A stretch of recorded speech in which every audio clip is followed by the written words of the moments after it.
జగన్మోహన్ రెడ్డి 2024 ఎన్నికలకు ముందు అనేక తప్పులు చేశాడు. అది ప్రజలు ఇచ్చిన తీర్పు. మనందరికీ ఆ తీర్పుతోనే అర్థమైపోతుంది. ప్రతిపక్ష హోదా ఇవ్వకుండానే జగన్మోహన్ రెడ్డిని ఎందుకు పక్కన పెట్టారు. అయితే ఇప్పుడు సొంత పార్టీ నేతలు కూడా ఆ రోజు జగన్మోహన్ రెడ్డి చేసింది తప్పేనని మీడియా ముఖంగా బహిరంగంగానే మాట్లాడుతున్నటువంటి పరిస్థితి. ధర్మవరం మాజీ ఎమ్మెల్యే కేతిరెడ్డి వెంకటరామరెడ్డి మనందరికీ తెలిసిందే. గుడ్ మార్నింగ్ స్టార్గా పేరొందినటువంటి వ్యక్తి. ఎందుకంటే రోజు ఉదయమే ప్రజా సమస్యలు తెలుసుకునే పేరుతో ప్రజల్లోకి వెళ్ళేవాడు. నిజంగా ప్రజా సమస్యలు తెలుసుకునేవాడైతే బహుశా గెలిచుండేవాడేమో.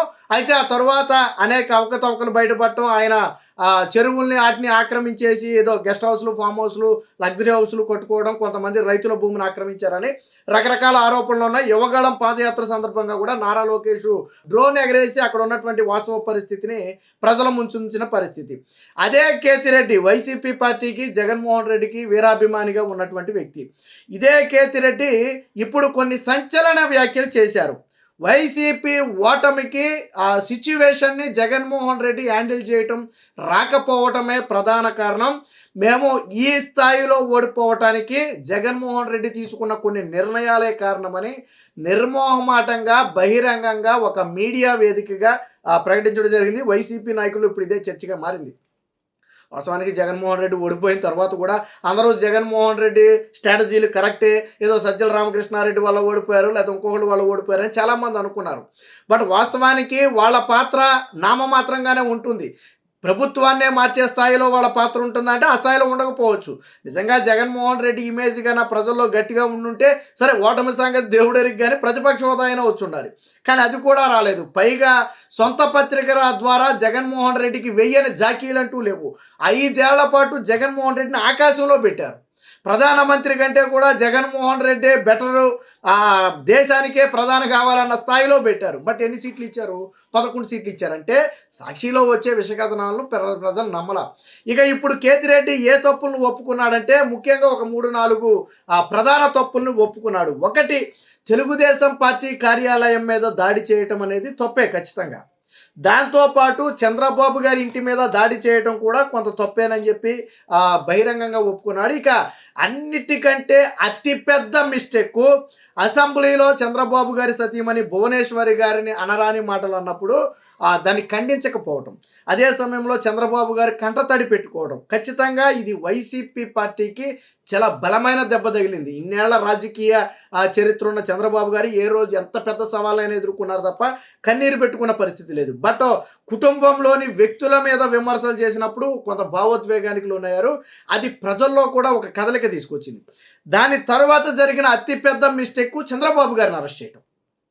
ఇది స్వయంగా మా తప్పేనని చెప్పి స్వయంగా ఒప్పుకున్నాడు. ఒక సిచ్యువేషన్ని హ్యాండిల్ చేయటంలో వైసీపీ, జగన్మోహన్ రెడ్డి విఫలమయ్యారని స్వయంగా ఒప్పుకున్నాడు. ఇంకో మాట కూడా చెప్పాడు కేతిరెడ్డి. ఏమని?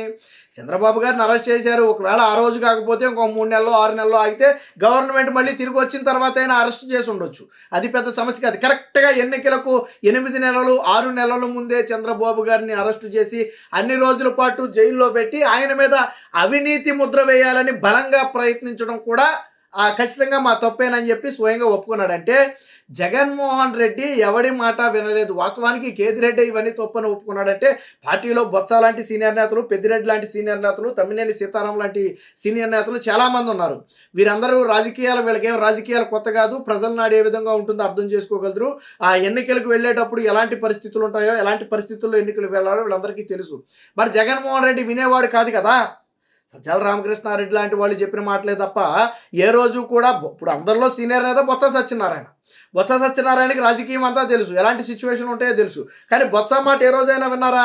వినలేదంటే జగన్మోహన్ రెడ్డి ఒక మోనార్కు లాగా, నియంతలాగా తాను అనుకున్నది చేయాలనుకున్నాడు అంతే. తర్వాత నేను గెలుస్తానో చేస్తానో, చంద్రబాబు గారి మీద ఒక అవినీతి ముద్రేసి అరెస్ట్ చేస్తే రేపొద్దున నన్ను జైల్లో నేను అవినీతి పడ్డా అంటే నువ్వు అవినీతి పడ్డా అనొచ్చు కదా. జగన్మోహన్ రెడ్డి ఉద్దేశం ఏంటి? నాకు పదే ఏమని పిలుస్తారు జగన్మోహన్ రెడ్డిని? అవినీతి పరుడు, జైలుకి వెళ్ళి వచ్చాడు, నేటికి కేసులు ఉన్నాయని చెప్తారు. అదే చంద్రబాబుని అరెస్ట్ చేస్తే నేను కూడా ఆ మాట చెప్పొచ్చు కదా అనుకున్నాడు జగన్మోహన్ రెడ్డి. బట్ జగన్మోహన్ రెడ్డికి ఉన్న ఇదేంటి, చంద్రబాబు గారికి ఉన్న ఇదేంటి? తన దాదాపు 45 ఏళ్ల రాజకీయ చరిత్రలో 3 సార్లు ముఖ్యమంత్రిగా ఉన్నాడు ముందే. అప్పుడు కూడా ఏ రోజు అవినీతి మచ్చలేదు. రాజశేఖర రెడ్డి ఎంతకంటే ఎక్కువ ట్రై చేశాడు చంద్రబాబు మీద అవినీతి మచ్చేయాలని, బాగా వేయలేకపోయాడు. ఎందుకంటే అవినీతి అనేది లేదు. కానీ జగన్మోహన్ రెడ్డి ఆయనకేదో అవినీతి మరక అంటించాలనే ప్రయత్నంలో చేసినటువంటి ఇవన్నీ కూడా బెడిసి కొట్టాయి.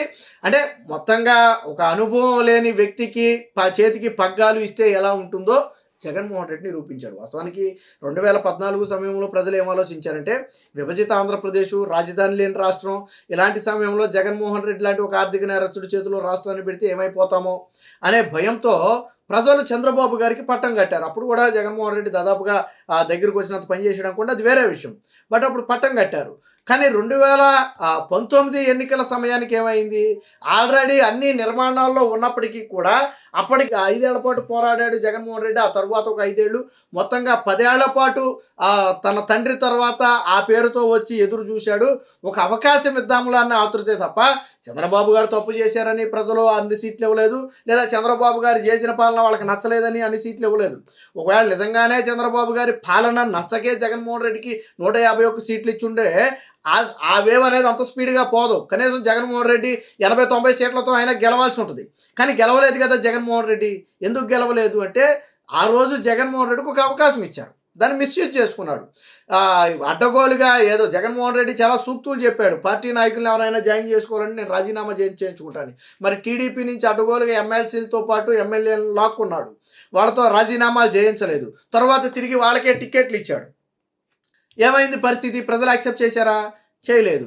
ఈరోజు కేతిరెడ్డి ఇప్పుడే కాదు, గతంలో కూడా కొన్ని వివాదాస్పద వ్యాఖ్యలు చేశారు. చంద్రబాబు గారు అధికారంలోకి వచ్చి 2 నెలలు గడవక ముందే పథకాల గురించి, ఇసుక గురించి నానా యాగి చేస్తే కొంచెం టైం ఇవ్వాలి కదా. మరీ 2-3 నెలల్లోనే విమర్శలు చేయడం అనేది కరెక్ట్ కాదు. ప్రభుత్వానికి అట్లీస్ట్ ఒక 6 నెలలు సమయం ఇచ్చి ఆ తర్వాత ప్రశ్నించాలి. కానీ వాళ్ళు సెట్ అవ్వడానికే 2 నెలల సమయం పడితే ఇలాంటి సమయంలో విమర్శలు కరెక్ట్ కాదు అని చెప్పి కూడా కేతిరెడ్డి చెప్పడం జరిగింది. సో మొత్తంగా కేతిరెడ్డి అంటే వైసీపీకి హార్డ్కోరు, కొంత ఫ్యాన్ ఫాలోయింగ్ ఉన్న వ్యక్తి. కేతిరెడ్డి కూడా ఎక్స్పెక్టేషన్స్ తప్పు ఉంటాయి. గతంలో తెలంగాణ మాజీ మంత్రి కేటీఆర్ కూడా పాపం కేతిరెడ్డి గెలుస్తాడు అని చెప్పి ఒకానొక సందర్భంలో అక్కడ మాట్లాడిన ఇంటర్వ్యూలో చెప్పాడు. నేనైతే కేతిరెడ్డి గెలుస్తాడు అనుకున్నాను, బట్ ఓడిపోయాడని చెప్పి ఓడిపోయిన తర్వాత అనుకుంటా ఆయన మాట్లాడారు. సరే, దాని మీద తెలుగుదేశం పార్టీ మళ్ళీ విమర్శలు చేసింది అనుకుంటే అది వేరే విషయం. అంటే అందరూ ఏమనుకున్నారంటే కేతిరెడ్డి లాంటి వాళ్ళు కూడా గెలుస్తారు అనుకున్నారు. బట్ వాస్తవానికి కేతిరెడ్డి అక్కడ చేసింది ఏమీ లేదు. సరే, ఏది ఏమైనా మొత్తానికి వైసీపీ పార్టీలో ఉన్నటువంటి కీలక వ్యక్తుల్లో కేతిరెడ్డి అనే ఒక వ్యక్తి ఖచ్చితంగా ఒక వ్యక్తిగా ఉంటాడు. ఎప్పుడూ ప్రజల నోట్లలో నాతం, అది మంచిగా చెడ కాసేపు పక్కన పెడితే ప్రతి సందర్భంలో కూడా ప్రజల నోట్లలో నానటం అనేది కేతిరెడ్డికి అలవాటే. అలాంటి కేతిరెడ్డికే దిక్కులేదు. అలాంటి కేతిరెడ్డి ఈరోజు జగన్మోహన్ రెడ్డి తప్పటడుగులు వేశాడు. కొన్ని నిర్ణయాలు మమ్మల్ని ముంచేశాయి. జగన్మోహన్ రెడ్డికి క్రైసిస్ మేనేజ్మెంట్ తెలియదు. అలాగే చంద్రబాబు గారిని అరెస్టు చేసిన తర్వాత వచ్చిన వ్యతిరేకతను అడ్డుకోవడంలో కానీ, లేదా ఆ తర్వాత వాళ్ళ మీద దాడులు చేసినప్పుడు వచ్చినటువంటి వ్యతిరేకతను అడ్డుకోవడంలో కానీ జగన్మోహన్ రెడ్డి పూర్తిగా విఫలమయ్యాడనేది ఇప్పుడు కేతిరెడ్డి చెప్తున్నటువంటి మాట.